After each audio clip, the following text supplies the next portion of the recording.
Hey guys, what's up? It's kyle9965 here. Doing the Q&A vid, like I said I was going to do.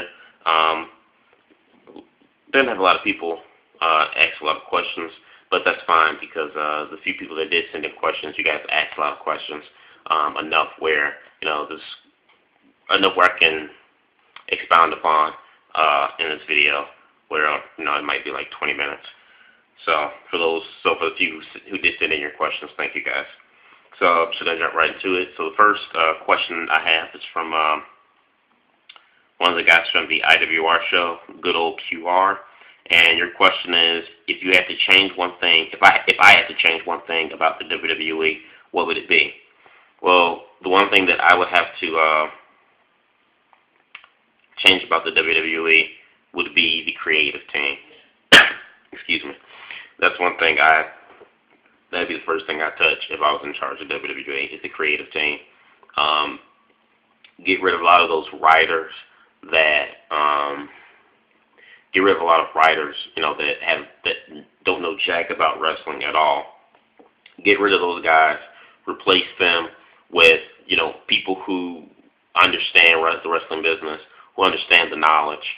And I'm not saying like do a complete, I would do a complete overhaul. I might keep like maybe, say if there are like 10 script writers or something, I might keep 2 out of the 10 people, and then the other 8 people will be people who have experience in the wrestling business. I put Jim Ross, in creative team of, for wrestling, stuff like that. Some old school wrestlers, and not even wrestlers who are out of touch, but wrestlers who can keep up with the times and don't mind putting other guys over. Guys like Bob Backlund or Bob Backlund, yeah, Bob Backlund or Mick Foley, stuff like that. So that'd be the first thing I'd change in WWE.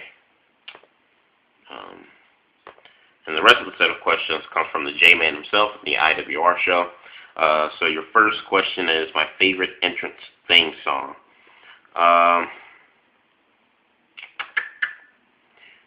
My number one favorite entrance theme song, I would have to say, would be Stone Cold Steve Austin's song, and not the one he had like in Attitude. I like that one a lot, but the one he had in 2000 when he came back and won the Royal Rumble. So that was in 2001. So the remake song, whatever, to this entrance song, that's the one. That's my favorite wrestling theme song. Your second question is my favorite match type.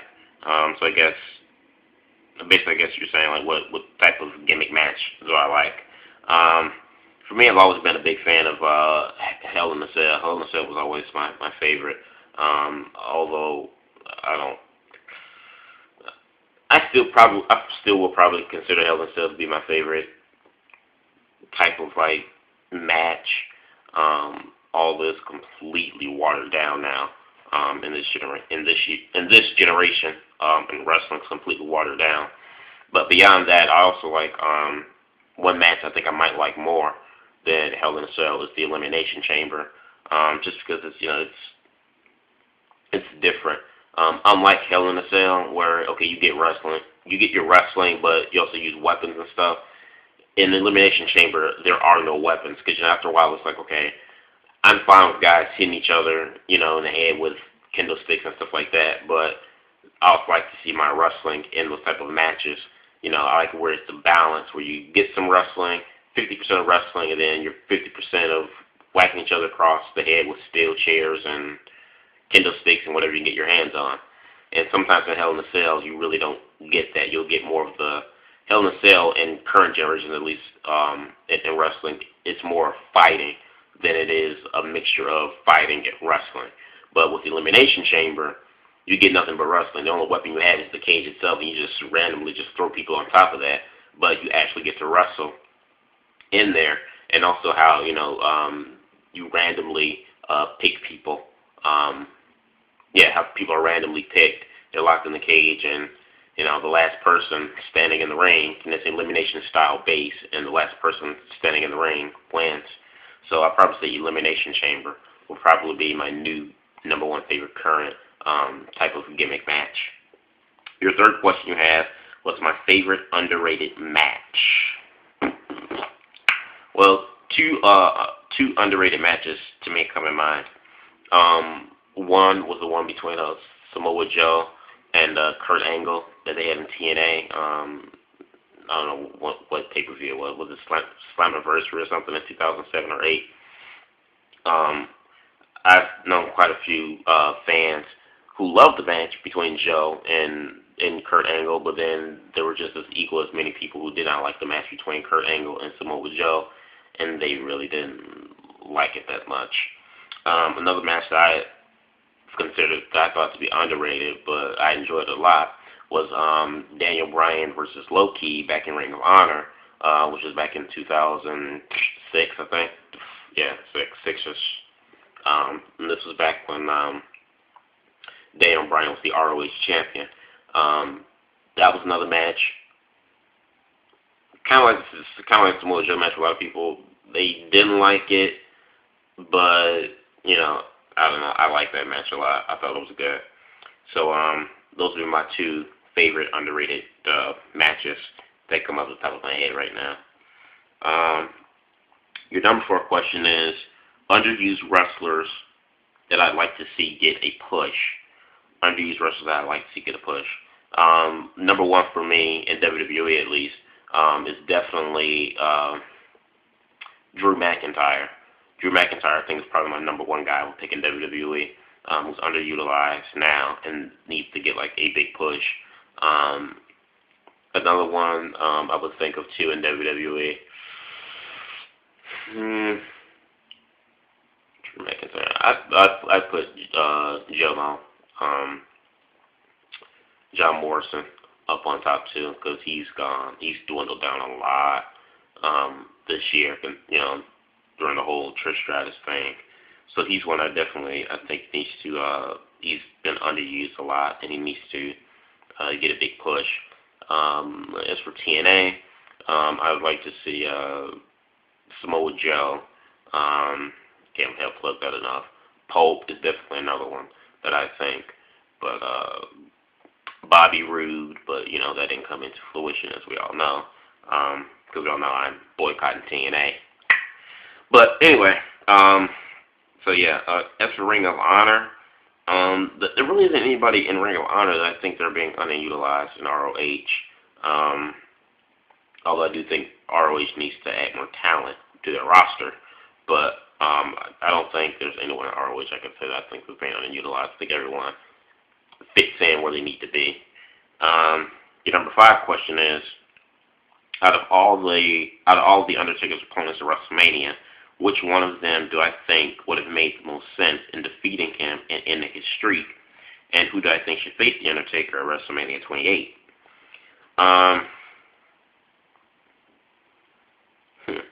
Well,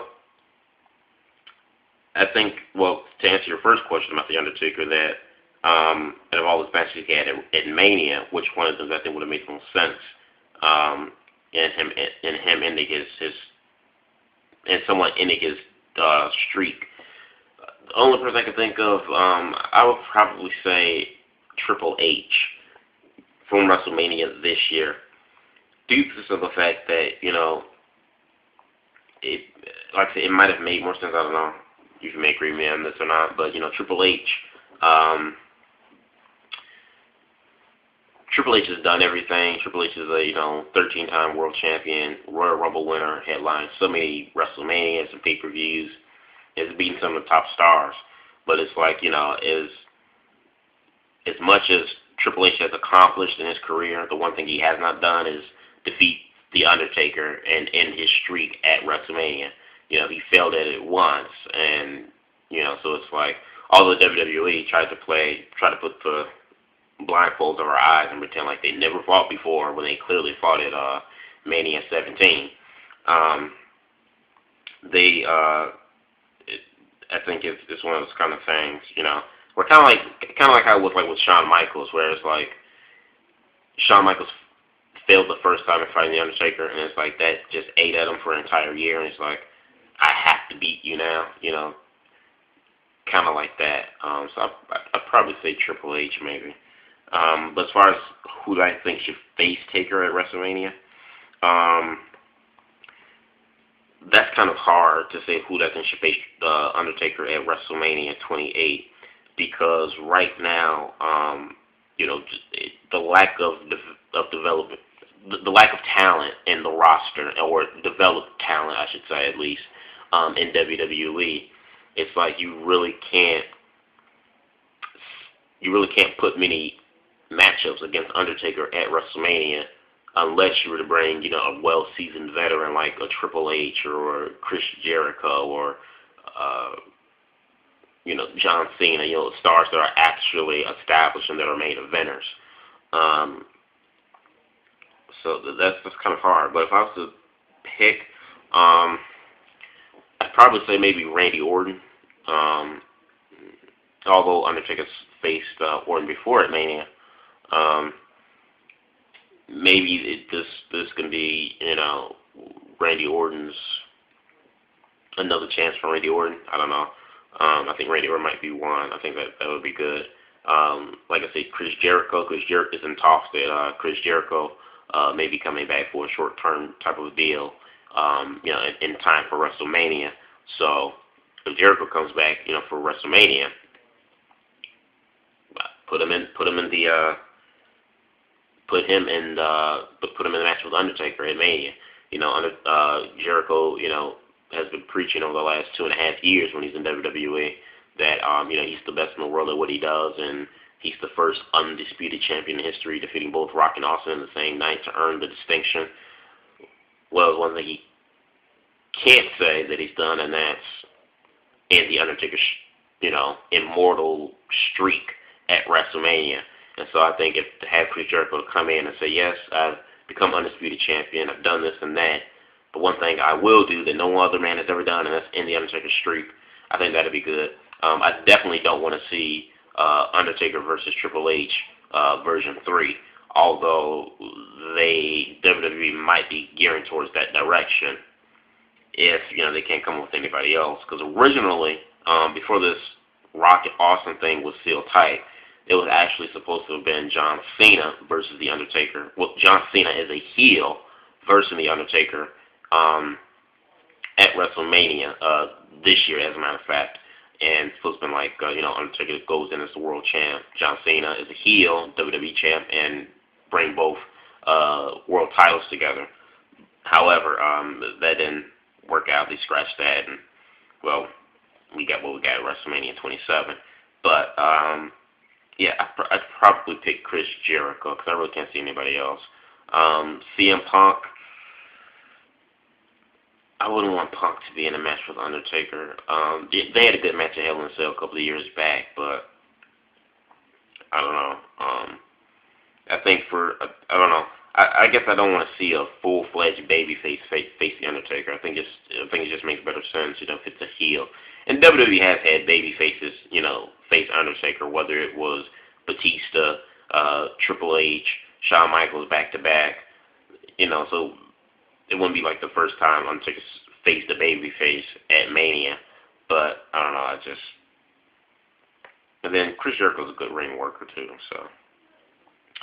Your sixth question you have for me is my top 3 things I change about TNA. Okay, so the top 3 things I change about TNA. Top 3 things I would change about TNA is the J-Man, not J-Man, but good old QR had asked me what's the one thing I changed in WWE. And one thing I changed, well, 3 things I changed in TNA would be the creative team. Get rid of a lot of those, get rid of Russo, Bischoff, plus I'm forgetting here, Hogan, get rid of them. Get rid of all these, WCW veteran guys who are calling shots backstage and really have no track record of being, successful in wrestling. Get rid of all these guys and get some guys who know what the fans want, keep people in touch, and keep in touch with the younger generation. And I would bring in Paul Heyman. That'd be one of one of the things I changed in TNA too. I would bring Paul Heyman in. The second thing I would also change about TNA, I don't know if I would change the name TNA because many people are already used to the sound or the name of TNA. What would be the second thing I'd change about TNA? I guess the second thing I would change about TNA, I would also get rid of veteran wrestlers. Sorry. I love you, Sting. You're one of my childhood wrestlers. Still love you, but you gotta go. I'd get rid of the veteran wrestlers. So that'd be the second thing I changed in TNA. Third thing I changed in TNA, I guess just get the hell up out of Orlando Studios. I mean, really. Or if not only get rid of Orlando Studios, but maybe too get a new, get a new TV deal. I don't know. Spike's been really good with TNA. Spike and TNA have a good business partner relationship, and TNA's been on Spike for 7 or 8 years out of the 10 years existence of TNA. So, you think Spike, you think TNA, vice versa. But, to me, Spike is not a very well-known channel like USA or Sci-Fi, things like that. So, I don't know. I probably would get a different TV deal other than work on a new, different TV station. Maybe like FX, which is like Fox's alternative sister station or whatever. Get on FX, get on the CW, and that's a broadcast show. So and anybody can get that, because although some people can get Spike, I've also heard some people who can't get Spike. Spike would be like an added-on addition to their cable, whatever cable supplier that they have. So yeah, I'd probably change. That'd be the third thing I might do. I might change the TV station in TNA. And then your last question from the J-Man is a WWE wrestler that I'd like to see in TNA, and a TNA wrestler I'd like to see in WWE. Instead of just listing one, I'll just name a few. For wrestlers that I'd like to see from TNA and WWE, I'd say Samoa Joe. Definitely AJ Styles, Kazarian, Bobby Roode, and I put James Storm in this. James Storm's good. James Storms. So basically, pretty much all the members of Fortune.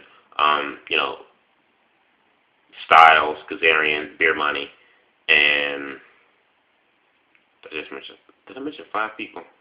Losing track here.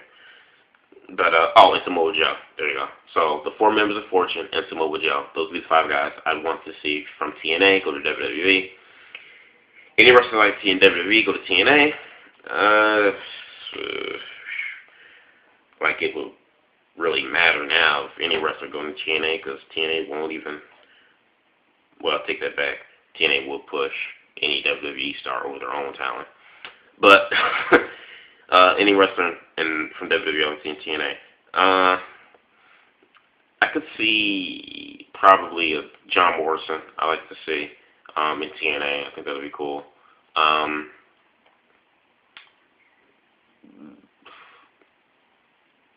Another wrestler I'd like to see from WWE into TNA.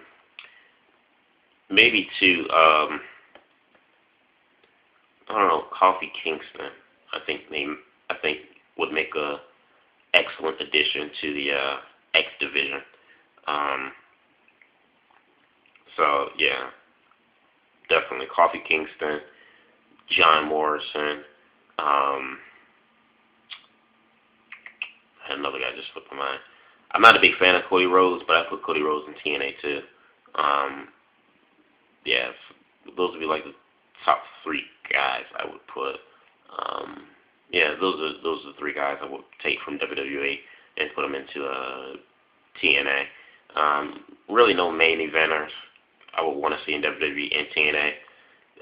Putting John Cena in TNA just doesn't look right. I'm trying to imagine wrestlers in TNA and picture them there, and like I could picture Kofi Kingston or Joe Mo or Cody Rhodes. I can picture those guys in TNA.